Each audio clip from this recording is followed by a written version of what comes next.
I'm going to present my study about the comparative study between the no conventional technique and the no punch technique for the UBE decompression. So we know that the UBE is performed through two small surgical wounds, one for irrigation and one for the instruments.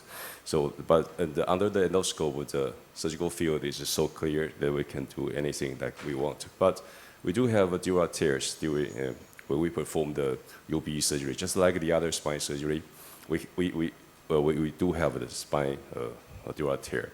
So we conducted a study for our more than 900 patients for lumbar decompression.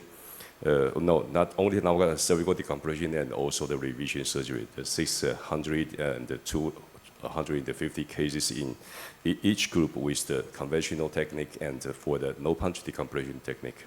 We hate. I know that everybody hates dural tear or neurological injury just like I do, and we do notice that not all the dural tear is clinical irrelevant. Some of the dural tear or neurological injury will have a persistent sequel, such as motor weakness and the neurological, and some sensory deficits for a long time. We do want to reduce, prevent, not just manage, prevent the occurrence of dural tear. So we know that because we know that dural injury will lead to serious long-term sequel and compromise the clinical outcome. In our study, we found that most of the dural tear are made by the using of the Kerrison punch. The incidence, the ratio is more than 90%. The others were caused by the arthro care or the other surgical instrument. So we concluded that the Kerrison punch is the most dangerous surgical instrument to causing the neural injury. So we try to avoid using the Kerrison punch. Instead, we use the high quality, high-speed burr and the osteotome developed by myself to perform the UBE surgery. And then we use the pituitary clump to remove the fragments. So the key points of my no punch decompression technique is to use number one, to use the high-speed drill and the chisels, and no more use the Kerrison punch. And we use the curved chisels to decompression from the peripheral, not from the central area. And we undercut the facet joint to get a very good decompression effect. And we remove the ligamentum flavum in block, more like a butterfly. And in this illustration, I show you how I use the burr. The burr is, I use the NSK Primado 2 model. And we can do the bony decompression, ipsilateral and the contralateral, and leave the ligamentum flavum to the very end of the surgery. Then the remaining part of the inner part of the facet joint, we use the chisel. Contralateral side and the ipsilateral side, we use a different kind of chisel, the curved one or the straight one. Then I show you the video. I do the ipsilateral decompression after the burr. So you can use the curved chisel to undercut the facet joint. Yeah, that is the inner side of the SAP. And then we use the curate to separate. You can see that underneath the bone fragment, you can see the disc space and you can see the nerve root easily.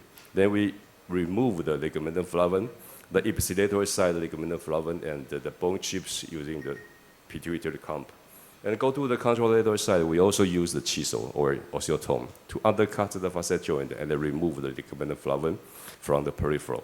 So the point is you can get a so-called butterfly ligamentum flavum, but my butterfly, there is some bone chips on the peripheral of the wing. So that is the decompression result. You can see the facet joint is preserved very well, but you can get a very good decompression effect even in 3-level decompression. So if you want to get a perfection result, you must know why the injury occurred and how to avoid them. So if you see under the endoscope, you will see there is a central area, there is a severe granulation tissue and severe inflammation in the central area, and there is a so-called the central fold, the phenomenon, and there is sometimes you can see the ligamentum, epidural ligament in the central area.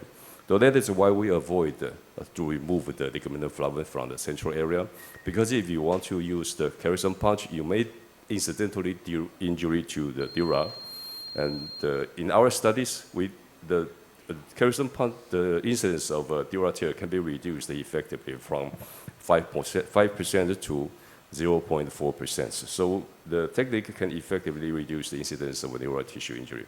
And about the decompression effects, we also have the study. In our comparison study, there's no significant differences between the two techniques, but if we further analyze the result, you can see that contralateral side more effective decompression than the ipsilateral side. It's favors the no punch decompression technique. That is the opposite idea against our conventional, our traditional thought that the ipsilateral facet joint will be damaged more in our ULBD technique. That is because we use the curved osteotome to undercut the facet joint so we can preserve more the facet joint. So if you want to avoid the dural injury, the first one is you must understanding the injury mechanism and modify your surgical technique to avoid such kind of injury. The minor punch technique can make UBE surgery more safer, more effective, and preserve more segmental stability. Thank you for your attention.